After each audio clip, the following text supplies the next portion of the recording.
പീതാപരിച്ചേട്ടൻ അറിഞ്ഞ എന്ത്? മമ്മാടെ മോളെ ബോട്ടുകാരന്റെ കൂടെ ഒളിച്ചോടി പോയി. ആര് പറഞ്ഞു? ഉമ്മിണി ആശാൻ. ദേ കടത്തുകയറാൻ വരുന്നവരോടൊക്കെ ഉമ്മിണി ആശാൻ പറഞ്ഞോണ്ടിരിക്കുക. എപ്പോഴായിരുന്നു? ഇന്നലെ രാത്രി. ഓ, എഴുത്തെഴുതി വെച്ചാ പോയത്. പിന്നെ മമ്മ കുറച്ചേരം കറഞ്ഞു. ചൊക്കിച്ചേട്ടൻ പറഞ്ഞ് സാരമില്ലാന്ന്. ശ്രീധരൻ ഇല്ലാതെ പെണ്ണിറങ്ങി പോയോണ്ട് മൂപ്പര് പള്ളിയും എഴുതിലെത്തിക്കാൻ പോവാന്ന്.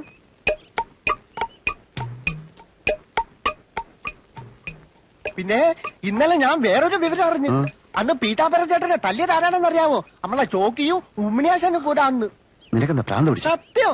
അന്ന് അവരുടെ കൂടെ തല്ലാനുണ്ടായിരുന്ന അങ്ങാടിയിലെ രാഘവൻ ചേട്ടനാ എന്നോട് പറഞ്ഞത്. പിന്നെ തെരഞ്ഞെടുപ്പിന് വോട്ട് കൂടുതൽ കിട്ടാൻ വേണ്ടി ആ തല്ലിയെന്ന്. അവരങ്ങനെ ഒന്നും ചെയ്യില്ല. നീ ഇതിനാരോടും പറയണ്ട. കൊറേ പേരോട് ഞാൻ പറഞ്ഞു പോയി. നീ ഇപ്പൊ എവിടുന്ന് ഇലവെട്ടുന്നത്? ഞാൻ ഇലവെട്ട് നിർത്താൻ പോവാ. പിന്നെ ഇലവെട്ടി ആ മഴ പെയ്യൂലെന്ന് ആളുകളൊക്കെ പറയുന്നു. കളിയല്ല, പേപ്പറിലൊക്കെ ഉണ്ടായിരുന്നേ. എന്നാ ശരിയായിരിക്കും. ഇനി നീ എന്ത് ചെയ്യാൻ പോവാ? പിന്നെ നമ്മുടെ അങ്ങാടിയിൽ ചരക്കിറക്കാൻ വരുന്ന ലോറിക്കാരെ സുമാരേട്ടൻ പറഞ്ഞ് എന്നെ കിളിയാക്കാവുന്നു. അത് കൊള്ളാം. അപ്പൊ നീ ഇനി കിളി മടണ്ട. അതെ. എന്താ ഞാൻ പിടിച്ചോളാം.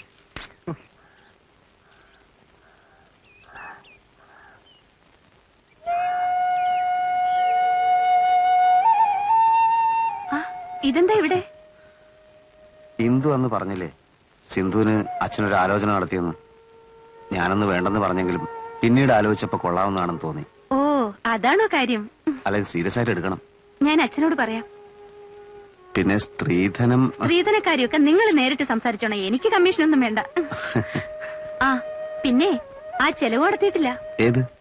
ഇലക്ഷന് തോറ്റതിന്റെ. സിന്ധുവിനെ അവരെന്ന് കാണാൻ വരുമെന്ന് ഞാൻ മറ്റന്നാ പറയാം. വരട്ടെ.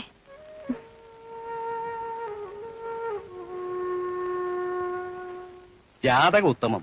ചെറുക്കനും പെണ്ണിനും ഇഷ്ടമായ സ്ഥിതിക്ക് മറ്റു കാര്യങ്ങൾ എന്താന്ന് വെച്ചാൽ പറയുക. എന്താ? തുറന്നു പറയുന്നോണ്ട് ഒന്നും തോന്നരുത്.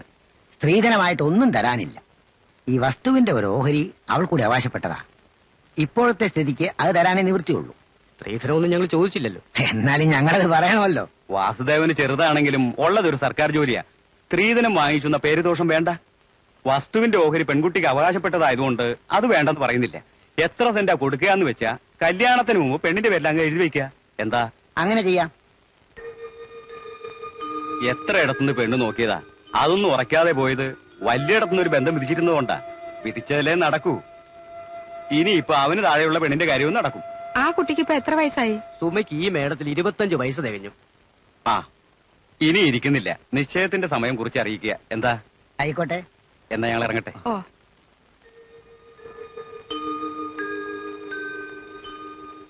എടാ എടാ, കല്യാണത്തിന് മുമ്പേ സുഗുണൻ ആധാരം എടുത്ത് തരുമോ? തരും. പൈസ ഓടി നടക്കുകയാണവൻ. മിക്കവാറും ശരിയായി കാണും. പിന്നെ അവധി പറഞ്ഞാലോ? അല്ല, എടുത്തു തരും.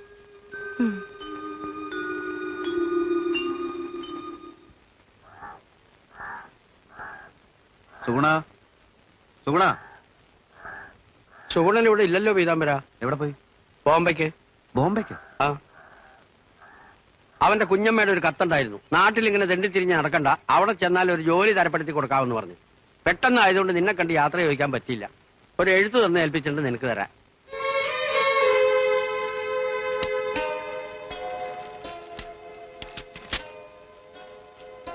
ഞാൻ പോവുകയാണ്. മുഖത്ത് നോക്കി യാത്ര പറയാനുള്ള മാനസികാവസ്ഥയിലല്ല ഞാൻ. ആരുടെ ജാതകദോഷം കൊണ്ടാണെന്ന് അറിയില്ല. ഒന്നും വിചാരിച്ച പോലെ നടന്നില്ല. സഹായിക്കാമെന്ന് ഇരുന്നവരൊക്കെ സമയമായപ്പോൾ പിന്മാറി. എന്റെ ഷെയർ വിറ്റ് ബാങ്കിലെ കടം വീട്ടാമെന്ന് കരുതി. അച്ഛനോട് ഓഹരി ചോദിച്ചു ഒരു റെസിഡന്റ് വന്നു. കാലശേഷം അനുഭവിച്ചാൽ മതി എന്ന വാശിയിലാണ് അച്ഛൻ. ഈ നിലയിൽ ഇവിടെ നിന്നിട്ട് ഒരു കാര്യവുമില്ല. അതുകൊണ്ട് പോവുകയാണ്. ബോംബെ പോലൊരു മഹാനഗരത്തിലാവുമ്പോൾ ഏത് വേഷവും കെട്ടാമല്ലോ. അതോ ലോകത്ത് ജോലി ചെയ്തിട്ടാണെങ്കിലും നിന്റെ കടം വീട്ടും. സുഖം.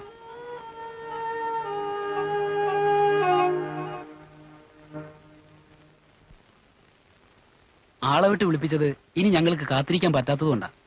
എക്സിക്യൂഷൻ പെറ്റീഷൻ കോടതി അനുവദിച്ച സ്ഥിതിക്ക് ജപ്തി നടപടികളിലേക്ക് നീങ്ങാതിരിക്കാൻ നിവൃത്തിയില്ല. ഒരവധി കൂടി സാർ തരണം. 4 വർഷത്തെ അവധി കിട്ടിയിട്ടും ഒരു പൈസ പോലും അടയ്ക്കാത്ത നിങ്ങൾക്ക് ഇനി എന്തിനാണ് അവധി? ഇതങ്ങനെയല്ല സാർ. വീട്ടിലൊരു കല്യാണം നടക്കാൻ പോകുന്ന സമയം. ഈ അവസരത്തിലൊരു ജപ്തി ഉണ്ടായാൽ പലരുടെയും മരണം കാണേണ്ടി വരും. കല്യാണം കഴിയുന്നവരെ ബാങ്കിന് കാത്തിരിക്കാൻ പറ്റില്ല. ഇവിടുന്ന് ആധാരം എടുത്താലേ കല്യാണം നടക്കൂ. പെങ്ങളുടെ ഷെയർ അവളുടെ പേർക്ക് എഴുതണം. ഒരു 15 ദിവസത്തെ അവധി കൂടി തരാം. അതിനുള്ളിൽ പകുതി തുകയെങ്കിലും അടച്ചില്ലെങ്കിൽ ഞങ്ങൾക്ക് പിന്നെ മറ്റു വഴിയൊന്നുമില്ല.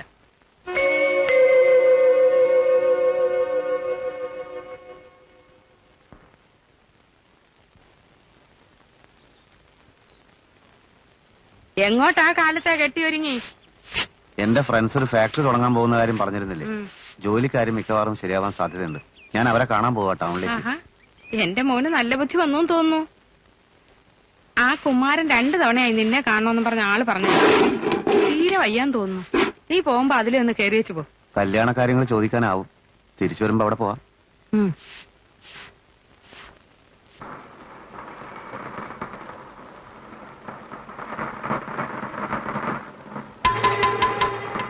സുഗുണൻ ഇവിടെ?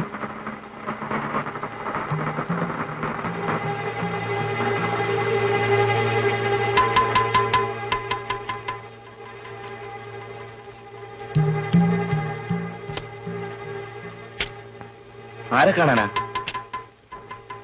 ഇവിടെ നിന്നിരുന്നല്ലോ contractor Sugunan. Sugunan sir contractor അല്ല, സാറിന്റെ സ്വന്തം വീടായത്. സുഗുണൻ എന്നാ ബോംബെന്ന് വന്നത്? അതറിയില്ല. സാർ 2-3 മാസമായിട്ട് ഇവിടെ പണി നോക്കാൻ വേണ്ടി വരുന്നുണ്ട്.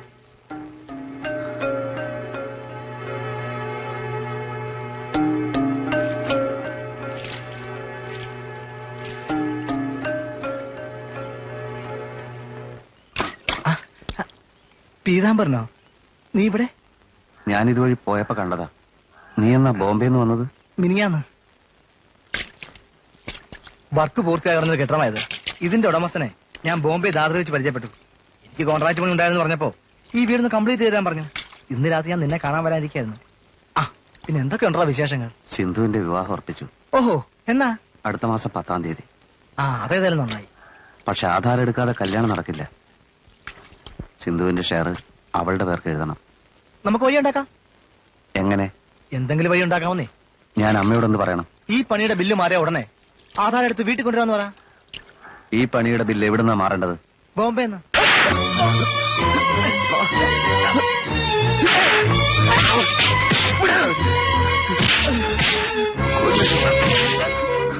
വഞ്ചക.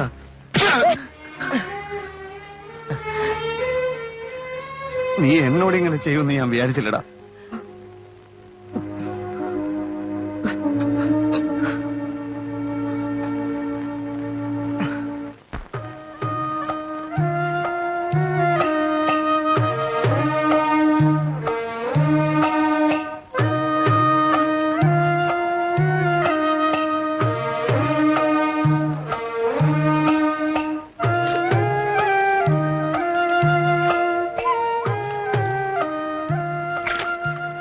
പീതാംബരൻ എവിടെയായിരുന്നു? വിവരം അറിഞ്ഞോ? എന്ത്? നമ്മുടെ കുമാരൻ ചേട്ടൻ മരിച്ചു.